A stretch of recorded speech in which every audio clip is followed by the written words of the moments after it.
is the ocean, kissing is the wet sand. She's got the look. Oh yeah, she's got the look. She's got the look. She's got the look. She's got the look. What in the world can make a brown-eyed girl turn blue? When everything I'll ever do, I do for you. And I go la la la la la. She's got the look. She's got the look.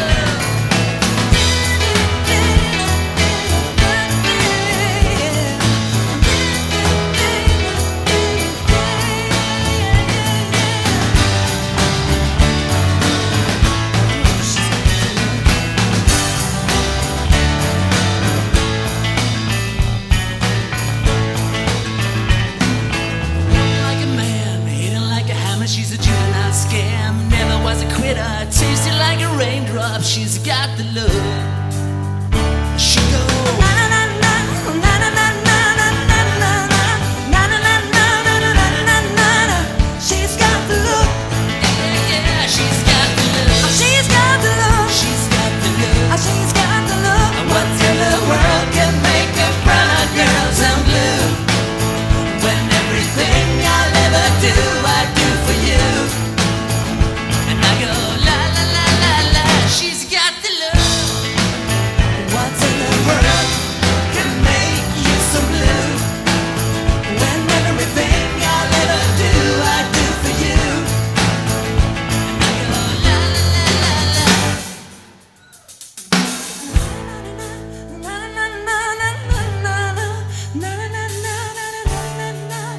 She's got the look.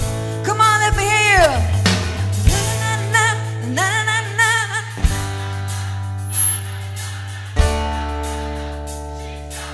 Oh, that's good. Come on.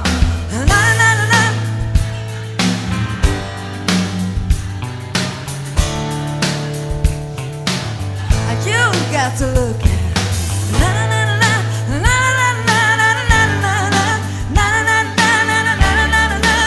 She's got the look, yeah, yeah, yeah.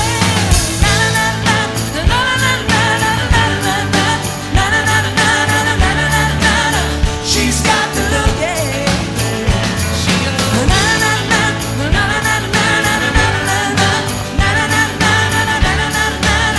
she's got the look.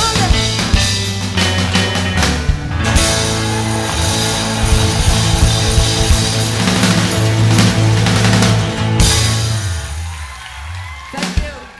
Thank you. 1, 2.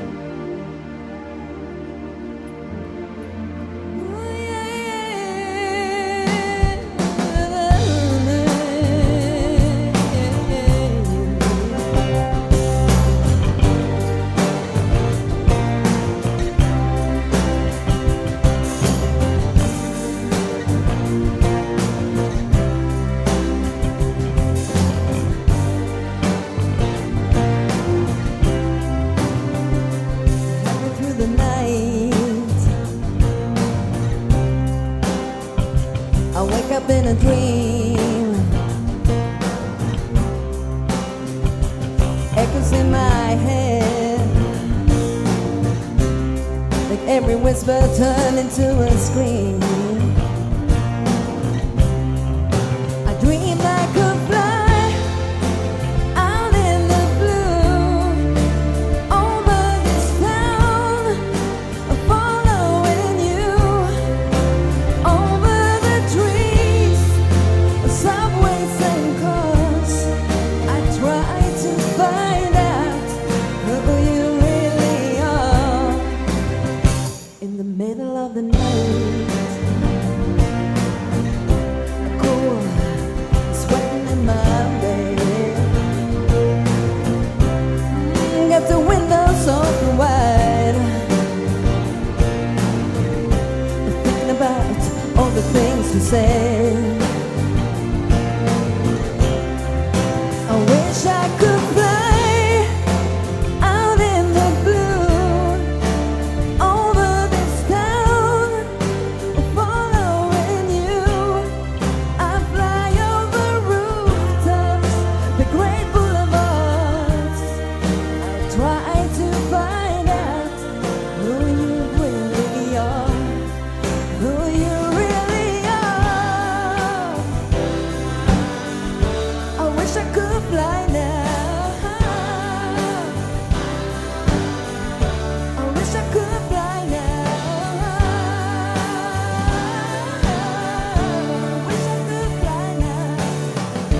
I wish I could fly around and around over this town. That's all the ground. I follow your course of doors left ajar. I try to find out who you really are, who you really are.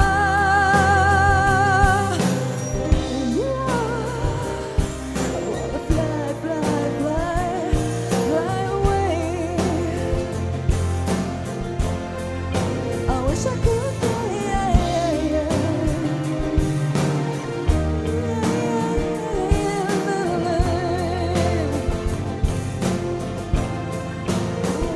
I wake up in a dream, in the middle of the night. I wish I could fly,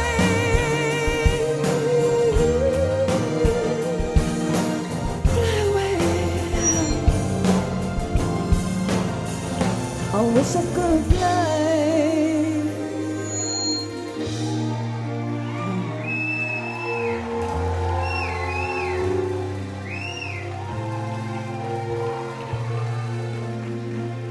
Thank you.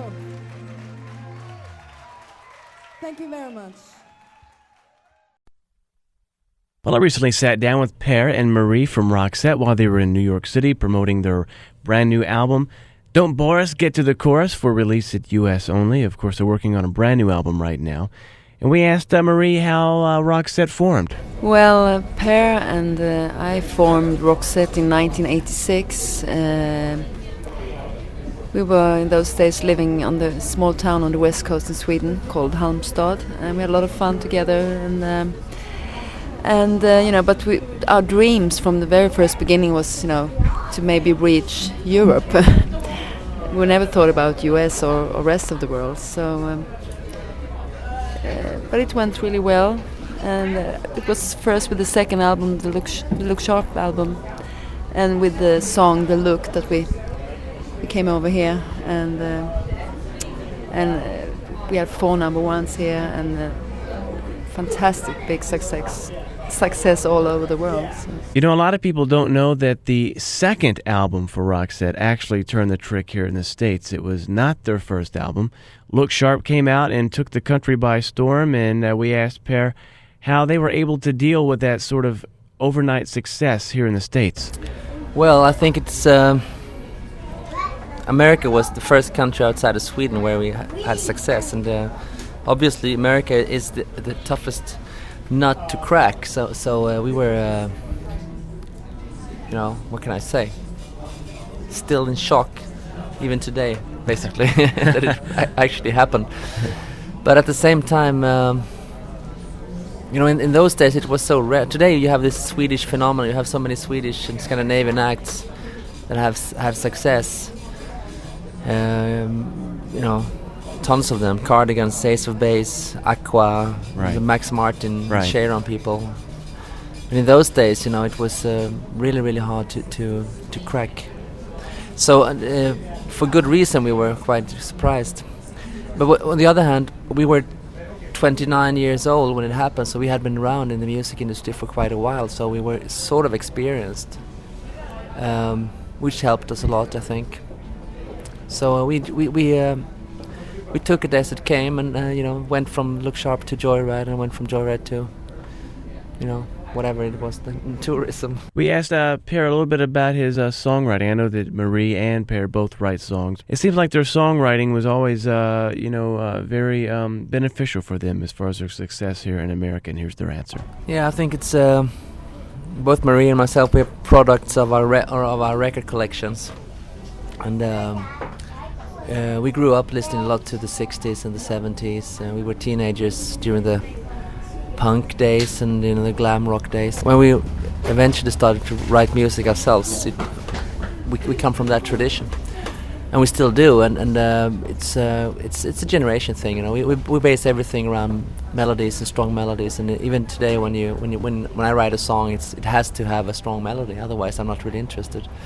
And what we try to improve and try to change over the years is to it's more or less the arrangement side of things. You can do so many things in arrangements and update your style, but generally speaking, I mean, there's no big difference between Wish I Could Fly from 1999 or going back to Listen to Your Heart. I mean, it's sort of the same sort of tradition.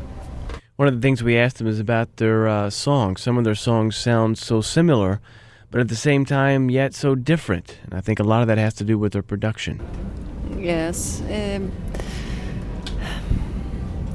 It's so funny when we get into a studio, because when I listen to Paris demos, they're really, you can hear immediately if it's a really good song or if you like it or not. But when we start recording the song, we are a little team working together as Per, myself, and our producer Clarence Overman and the engineer. And suddenly so much can happen. And the new single Wish I Could Fly is really like that. It was a really nice song. We heard that from when I heard the demo, but when it turned into the big arrangement with the strings and everything around it, it suddenly became a really, really strong song. And so much can happen, really. One of the things we asked Roxette is about their sound, and it's definitely unique. A lot of people out there, we feel, are sort of cloning the Roxette sound, as in possibly Savage Garden when they first came out. We asked them what their thoughts were on that. Well, that's great. I think they get a lot of inspiration from us. That's just fantastic. And I think they're a really good band, and there's so many good songs, so it's fine. No, I think it's that's the nature of the game. You know, we're, like I said before, we're products of our record collections ourselves. You know, so I mean, if we can inspire anyone to make music that makes someone happy, it's fine. You know, we were very much inspired by our own heroes. So. One of the things we asked Roxette was what they consider their best contribution to popular music. Would it be their songwriting, their production, the lyrics, their performance? And here's the answer. I think actually what makes us stand out is that we're part of breaking up the English American pop scene. You know, we don't come from England and America, and you know, I think that's more important. I think because musically, we're all from the same tradition. You know, it's very British American oriented anyway. Right, so I mean, it's we have our distinct sound and we have our own trademarks and this and that, but